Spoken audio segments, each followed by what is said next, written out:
Malam ini izin roastingannya tipis-tipis saja karena medsos lagi tidak baik-baik saja.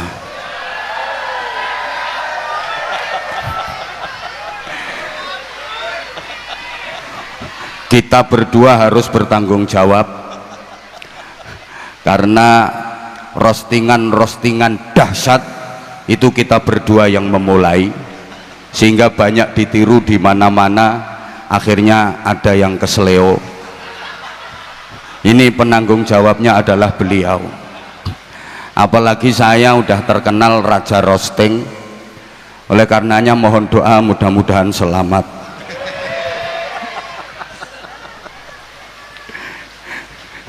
Panjenengan juga harus hati-hati karena ini banyak netizen yang memata-matai. Awas nanti digoreng, bahkan diliwet sampai lembut. Mereka menunggu Habibidin offset, Abah Anza melakukan pelanggaran sehingga kami berdua kena kartu merah.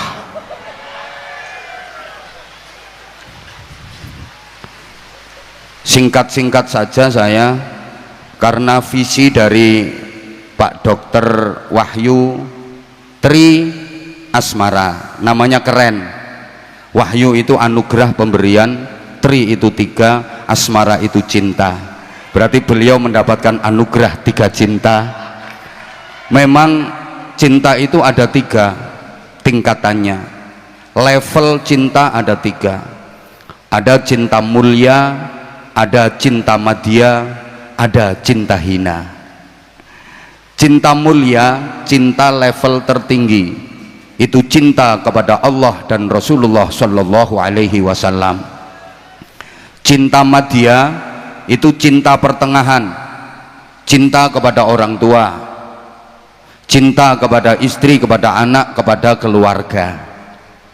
Sedangkan cinta hina itu cinta kepada dunia, cinta kepada harta. Rumusnya begini: siapa yang cintanya cinta mulia, maka dia akan mendapatkan anugerah cinta madya sekaligus cinta hina. Tapi siapa yang cintanya cinta hina, dia akan terhalang dari cinta madya, terlebih cinta mulia. Kapan-kapan saya uraikan kalau kondisinya tidak hujan.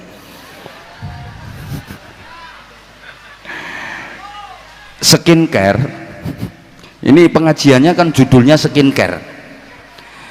Skincare itu urusannya dengan kulit.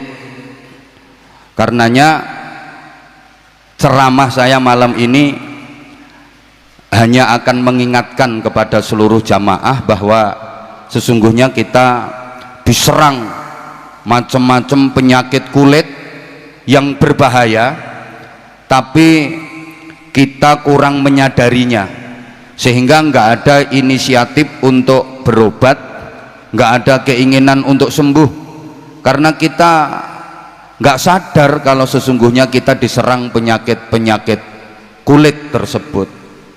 Saya katakan penyakit kulit itu singkatannya kurang solid, sehingga terjadi perpecahan, sehingga terjadi kekacauan, semuanya jadi rancu karena penyakit kulit kurang solid. Penyakit-penyakit itu adalah kudis, kurap, kutil, dan kusta. Penyebabnya adalah kuman. Jadi kudis, kurap, kutil, kusta, penyebabnya kuman. Ini kalau nggak dijelaskan ya nggak paham. Wong yang datang ini ganteng-ganteng, cantik-cantik, tapi aku nggak berani ngomong oon sekarang, bahaya. Biasanya aku bilangnya oon gitu, nanti digoreng sama dengan GOBLOK. Penyakit yang pertama namanya kudis, kurang disiplin. Penyakit kedua namanya kurap, kurang rapi. Penyakit ketiga kutil, kurang teliti. Penyakit keempat kusta, rakus harta. Dan penyebabnya adalah kuman, kurang iman. Terima kasih aplausnya karena ini mikirnya lama. Ya hanya ini saja yang akan saya uraikan. Ini ada kaitannya dengan skincare nanti. Dan setelah ini insya Allah Anda akan pangling dengan wajah saya yang makin glowing, karena saya akan dapat kiriman rutin DRW skincare ke rumah. Aku yo ora iso mbayangke nek wajahku glowing kok nyaingi makhluk iki kok. Coba Pak Dokter, coba aku pengen membuktikan kesaktian DRW skincare. Wes pokoknya kelinci percobaannya saya. Pokoknya setelah ini kok wajahku jadi glowing, berarti DRW skincare betul-betul manjur, betul-betul mujarab, betul-betul oke. Coba plus 1 skin anti tuwek. Tahu-tahu mati. Penyakit pertama namanya kudis. Kita itu punya penyakit kronis loh ya, namanya kudis, kurang disiplin. Padahal Islam itu sangat menganjurkan, bahkan mewajibkan disiplin. Coba kita perhatikan rukun Islam yang 5 itu semuanya ajaran kedisiplinan. 1 syahadat, disiplin akidah. Asyhadu an la ilaha illallah wa asyhadu anna muhammadar rasulullah. Ayo dibaca sama-sama 3 kali. Siapa tahu kita terjebak dalam syirik, baik syirik besar maupun syirik kecil, tapi kita tidak sadar. Ayo bareng-bareng 1, 2, 3. Asyhadu an la ilaha illallah wa asyhadu anna muhammadar rasulullah. Ini disiplin akidah. La ilaha illallah muhammadur rasulullah. Kalau dalam suratul Fatihah, iyyaka na'budu wa iyyaka nasta'in, hanya kepadamu ya Allah kami menyembah, kami beribadah, dan hanya kepadamu ya Allah kami mohon pertolongan. Karena sekarang mulai banyak orang yang iyyaka na'budu wa dukun nasta'in, dia masih mau nyembah Allah tapi minta pertolongannya kepada dukun. Disiplin akidah harus benar-benar kita terapkan dalam kehidupan, terutama di era seperti sekarang ini. Zaman boleh berganti, tapi iman jangan sampai mati. Masa boleh berubah, tapi akidah jangan sampai goyah.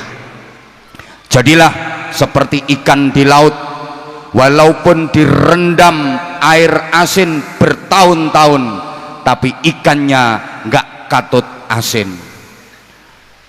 Iwak segoro kuwi najan bertahun-tahun dikum banyu asin, tapi iwake mboten katut asin.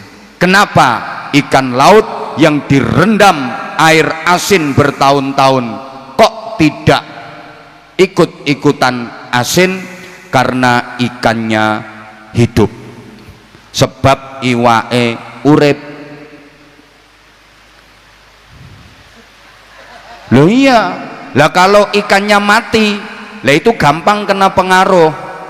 Diuyai ya langsung asin, digawe ke sambel ya dadi pecel, dadi penyet, disujeni ya dadi panggang, karena dia mati, gampang kena pengaruh. Orang itu kalau imannya hidup nggak gampang kena pengaruh, nggak latah. Silahkan kepung dengan minuman keras yang katanya mereknya bagus-bagus, harganya mahal-mahal, kualitasnya oke, nggak bakal terpengaruh, nggak, karena imannya hidup. Silahkan kepung dengan night club, hiburan-hiburan malam lengkap dengan PUREL-nya. ndak bakalan terpengaruh karena imannya hidup. Silahkan kepung dengan tempat prostitusi, dengan pekerja-pekerja komersial yang ada yang bangkok, ada yang bangki, ada yang bungkuk, ada yang bengkak, ndak bakal terpengaruh. Kenapa? Karena imannya hidup. Ini penting karena masyarakat kita itu, maaf, masyarakat yang latah, gampang terpengaruh, gampang terprovokasi. Pokoknya ada berita dikit gampang katut-katutan.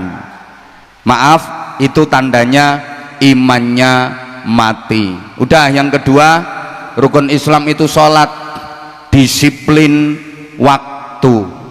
Begitu masuk waktunya, ada panggilan azan, berangkat.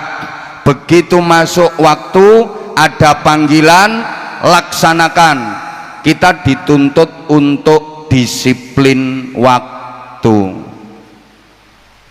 Pokok masuk waktunya, dengar azan, berangkat, laksanakan. Tapi kita kan nggak seperti itu. Dengar azan itu jangankan kok berangkat dan menjalankan serta memenuhi panggilan, jawab aja loh kadang-kadang ndak. Allahu Akbar, Allahu Akbar. Loh, ya mene kok wis azan ki jam piro iki? Bukannya jawabi malah loh, ya mene kok wis azan ki jam piro? Padahal kita kalau dengar azan itu wajib seneng, karena azan itu panggilannya Gusti Allah. Mendengar azan wajib seneng. Alhamdulillah, aku masih diberi kesempatan untuk mendengar panggilan Allah. Alhamdulillah ya Allah, aku masih kau beri kesempatan untuk memenuhi panggilanmu, menjalankan perintahmu, bersimpuh di hadapanmu. Makanya nek krungu azan niku wajib seneng. Ukurane seneng krungu azan nih padha karo wulan Ramadan sampeyan poso krungu azan maghrib. Seneng napa seneng? Ya gak seneng tok, wong kuwi sing dinteni. Pas poso sing paling dinteni azan maghrib. Nyetel radio, ndelok TV, ngrungokne masjid. Endi sing azan dhisik dieloki. Azane dhisik TV ya melok TV. Lho Mas, kok wis mangan? TV wis azan kok. Dhisik radio melok radio, dhisik masjid melok masjid. Keri kabeh azan dhewe. Loh, apa hikmahnya? Gini loh hikmahnya. Kita kalau mendengar azan kok kita seneng. Azan itu panggilan Allah. Ketika kita dipanggil Allah, kita seneng, maka giliran kita memanggil Allah, Allah juga seneng mendengar panggilan kita. Kalau kita dipanggil Allah, kita menjalankan, maka giliran kita memanggil Allah, Allah juga memperhatikan. Wis gampangane ngene, lek sampeyan ditimbali Gusti Allah kok sampeyan gatekke, giliran sampeyan manggil Allah, Allah yang gatekke panggilan sampeyan. Kapan kita memanggil Allah? Waktu beribadah kita memanggil Allah, ketika berzikir kita memanggil Allah, bersolawat kita juga memanggil Allah, memanggil Rasulullah. Ketika berdoa kita memanggil Allah, Allahumma Rabbana, ya Allah. Bukankah itu kita memanggil Allah? Diperhatikan apa enggak sama Allah? Ya tergantung kita ketika dipanggil Allah merhatikan apa enggak. Kalau kita dipanggil Allah, kita merhatikan panggilan Allah, giliran kita memanggil Allah, Allah pun akan memperhatikan panggilan kita. Dari sini setidaknya kita tahu dan sadar kenapa doa-doa kita susah diijabah, karena mungkin sebabnya kita sering tidak menghiraukan panggilan Gusti Allah. Halo? Coba kalau dipanggil Allah waktu subuh, as-salatu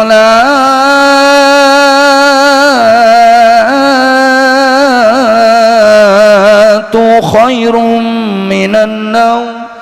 Kira-kira lebih banyak yang pergi ke masjid sholat jamaah apa banyak yang masih tidur?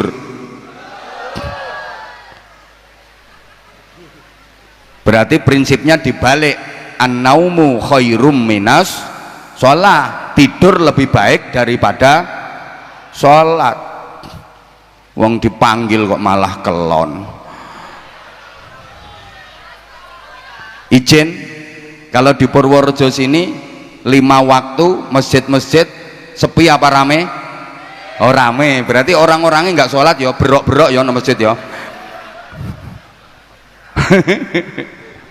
Ya Allah. Jadi sekali lagi, kalau kita pengen diperhatikan Allah waktu kita memanggil Allah, di antara yang harus kita lakukan, ya kalau kita dipanggil Allah ya kita harus merhatikan Allah. Sama malam ini kita bersolawat, kita memanggil-manggil Rasulullah, diperhatikan nggak sama Rasulullah? Ya tergantung kita, gitu loh. Kalau kita diperintah sama Rasulullah, kita betul-betul memperhatikan, kita betul-betul mengikuti dan meneladani Rasulullah, pasti Rasulullah akan terus memperhatikan kita. Ngono lah sampean meskipun petentengan lehmu, ya Rasulullah, mulai ya ndak direken sama Rasulullah. Makanya diantara misinya Az-Zahir itu kan, yang tadinya belum sholat, yang tadinya masih nakal, waras. Jadi maaf, kalau pengen diperhatikan Rasulullah, ya kita harus memperhatikan apa yang diajarkan Rasulullah kepada kita. Allahumma sholli ala Muhammad, Allahumma sholli ala Muhammad. Udah, yang ketiga, zakat itu disiplin sosial. Kita kalau dapat rezeki jangan dinikmati sendiri, berbagi kepada sesama, terutama yang membutuhkan, itu zakat. Mudah-mudahan DRW skincare ini makin jaya, makin sukses, sehingga lebih banyak menebar manfaat. Karena beliau Pak Dr. Wahyu ini juga punya program-program sosial yang luar biasa. Tepuk tangan untuk beliau. Tiap tahun puluhan ribu sembako, terus bagi-bagi ambulan, udah sampai kemana-mana pembagian ambulan, udah menusantara. Yang belum tinggal ke pesantren saya.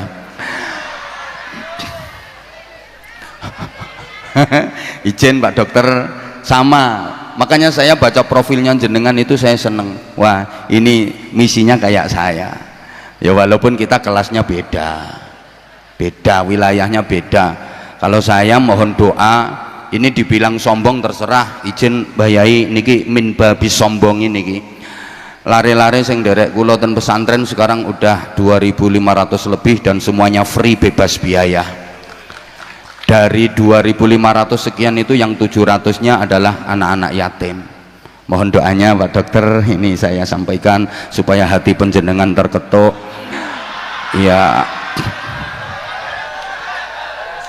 Ya setidaknya kan malam ini ada tambahannya gitu loh. Lah saya nggak punya perusahaan, saya nggak punya bisnis apa-apa, dapatnya ya dari gini-gini.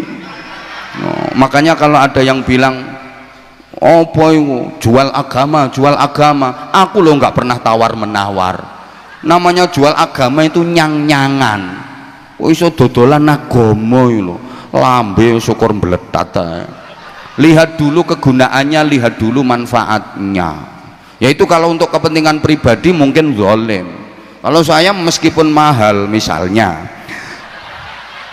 loh, tapi manfaatnya Pak Dokter, datang toh ke Bojonegoro, survei, terus nanya sana, ketemu santri, acak, terus dicenol, le kamu di sini bayar berapa 1 bulan? Nanti kalau sampai bayar, kasihkan jenengan duitnya, tapi kalau benar-benar gratis jenengan yang nanggung biayanya. Loh, oh no, 2.500 lebih itu nggak sedikit tuh loh. Tuh 1 bulan itu beras itu 13 sampai 15 ton tiap bulan, itu baru berasnya saja. Saya tahu orang saya yang belanja. Kemarin baru beli seragam, itu saya pesennya di Pekalongan soalnya paling murah gitu. Beli seragam itu habisnya hampir 300 juta, seragam baru untuk santri baru saja itu 300 juta Pak Dokter. Itu seragamnya kan gratis semua seragamnya gitu loh, belum kitab-kitabnya. Yes. Gak ini saya untuk mengkanter orang-orang yang lambenya luweh itu loh. Kadang-kadang kan apa itu ceramah ngene-ngene mahal ngene-ngene loh. Azahir mahal pantes kualitas kok. Krunya itu loh berapa, lihat. Oh yang ini loh sing petentengan Hasan nih nganti tangannya dirijine meh peritil, kebagian piro jajal dihitung. Mikir toh mikir. Pengen murah yang ngundang hadroh sing kelas RT. Ngono wong mikir.